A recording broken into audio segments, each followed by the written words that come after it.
The guard went outside for a smoke. The windows were open and the fresh air was blowing through and the sky was blue. And I said, I'm ready to go, and I walked to the window and jumped out. Welcome to Watch Mojo, and today we're looking at 10 killers who escaped from prison. Every mile I put between myself and that unit, that prison, I literally felt a weight coming on my shoulders. For this list, we're looking at convicted murderers who managed to break out of custody before their sentences were up. We'll be considering escapees who were eventually recaptured, and those who have somehow managed to remain on the run ever since.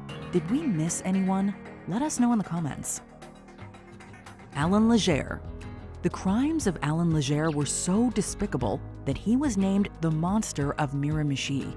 Born in New Brunswick, Canada, Legere's first criminal stint happened in 1986 when he participated in a robbery that resulted in the death of one man. They had closed their store for the night and had just gone into their home when all of a sudden the door was burst in. Legere was in prison for the crime when he managed to stage an escape during a visit to the hospital. Inside the washroom, Alan Legere uses a makeshift key to undo his restraints.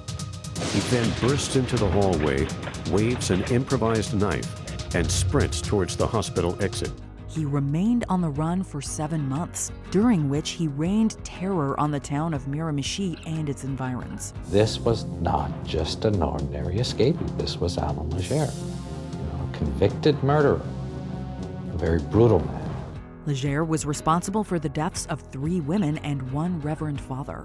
After evading police for 3 years, Legere was recaptured in 1989 and sentenced to life imprisonment for the crimes he committed while at large. Donald Leroy Evans. Donald Leroy Evans was convicted of 2 murders, although he claimed to have been responsible for about 70 others. He was first arrested for the assault and murder of a young girl without a home in Gulfport, Mississippi. Evans owned up to the crime while in police custody, and of the 70 other murders he confessed to, he was only reliably linked to 1. In 1994, serial killer Donald Evans confessed to killing Randy, even drawing a map of Kincaid Lake State Park. While awaiting the trial in June 1993, Evans escaped from the Harris County Jail with 3 other inmates. It only took a little over a day for authorities to fish Evans out of a shed in a nearby yard. He was on death row at the Mississippi State Penitentiary when he died at the hands of another inmate in 1999. Lyda Southard. Nicknamed the Black Widow, Lyda Southard was one of America's first ever documented female serial killers. Between 1912 and 1920, Southard got married 4 times, and all 4 men died under mysterious circumstances. She was arrested and convicted of second-degree murder after traces of arsenic were found in the bodies of some of her former husbands. While serving her sentence, Southard broke out of prison with the help of a guard who had taken a liking to her. She sawed off the bars in her cell window and climbed down the prison wall using a rope made out of blankets. Southard managed to evade recapture for 15 months, during which she got married for the 6th time. Sarah Jo Pender. Those 4.5 months that you were on the run, what was that like for you? It was beautiful. Yeah. It was simple. In 2002, Sarah Jo Pender was convicted, alongside her then-boyfriend Richard Hall, of the murders of their 2 roommates. Although she wasn't present when the murders took place, Pender was accused of orchestrating the crime and manipulating Hall into committing it. Because of this, she was referred to as a female Charles Manson during her trial. After serving just 6 years from her 110-year sentence, Pender connived with a prison guard and a former cellmate of hers to escape. She had manipulated him to the point where getting him to plan his work for that day to get a vehicle inside the facility.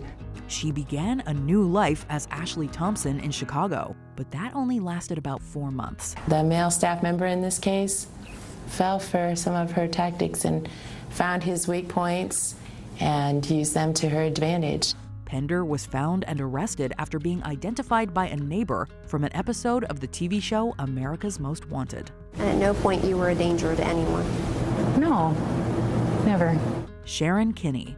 3 people are thought to have lost their lives as a result of Sharon Kinney's murderous actions. This includes her husband James and the wife of a boyfriend, both killed in 1960. Kinney was unsuccessfully tried 3 times for James's murder and fled to Mexico before her 4th trial was set to begin. While there, she shot and killed another man, maintaining that it was an act of self-defense. Nevertheless, she was convicted and sent to a Mexican prison for 13 years. Taking advantage of the prison's lax security and an unusual blackout, Kinney escaped on December 7, 1969, just 4 years into her sentence. In December of 1969, Sharon Kinney apparently squeezed through an unguarded window and vanished. She is currently still at large and holds one of the longest outstanding warrants in American history. When Sharon told you something, it was expected that you believe it. You were just expected to believe it. She was that good. Gonzalo Lopez.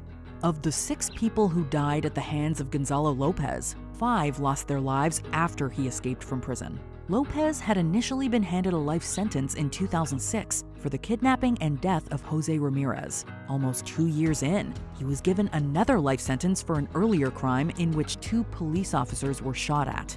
In May 2022, Lopez was being transported to the hospital with 15 other inmates when he staged a daring escape. He's in the woods!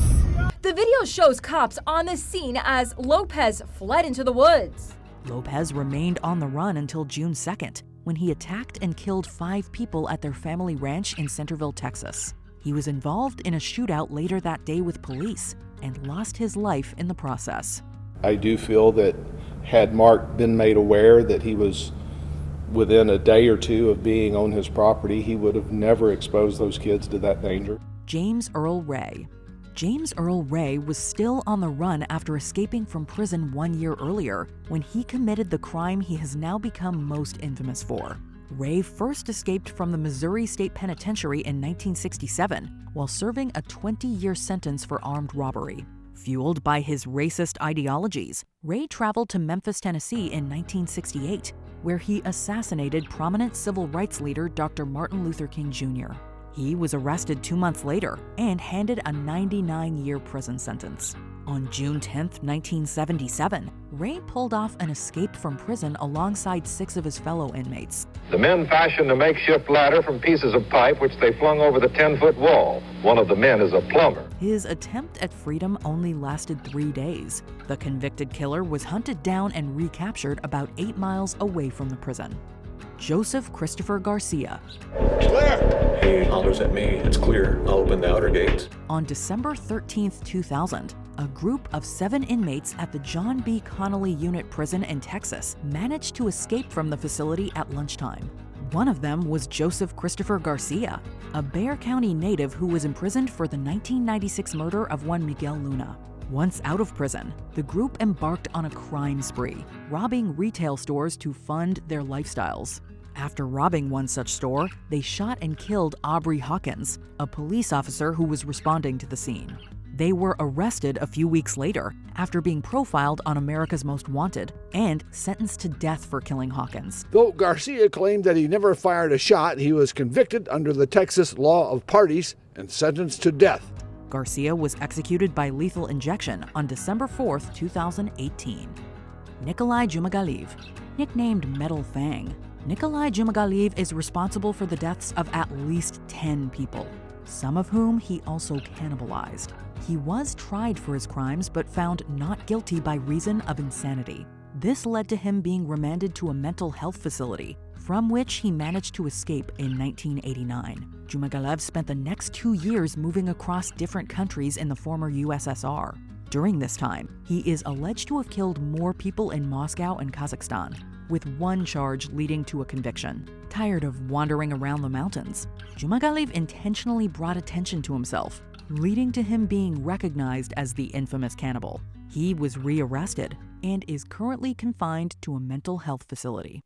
Before we continue, be sure to subscribe to our channel and ring the bell to get notified about our latest videos. You have the option to be notified for occasional videos or all of them. If you're on your phone, make sure you go into your settings and switch on notifications.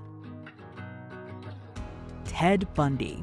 One of the most infamous serial killers of all time, Ted Bundy managed to escape from prison not just once, but twice in a 7-month span. The judge decreed that he didn't have to wear shackles or handcuffs, so he walked about the courtroom and back into the law library as a free man.